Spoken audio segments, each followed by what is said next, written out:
Sounds familiar, right? Fireworks continue to destroy our environment as we near the festive season once again. The consequences of the apparent fun the mankind has from these crackers include a severe effect on the air quality, microplastic pollution, and harm to our wildlife. With the current news of the ban on this hazard, are there really no other alternatives?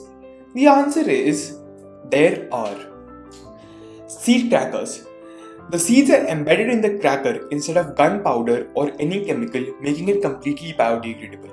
It looks like a bomb, but does not blast, neither makes any noise, rather grows into a plant.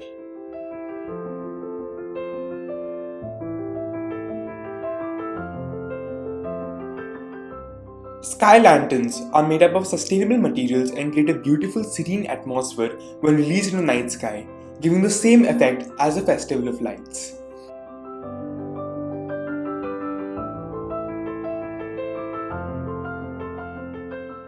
Glow lights are like the colorful burst of fireworks, offering a unique and vibrant way to join in the celebration.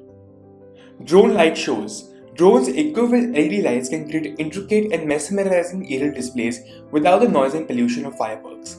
The alternatives are many. The need is to keep looking for more and more. Let us strive for a future where our celebrations light up the sky with sustainable joy rather than sparks that harm our planet and communities.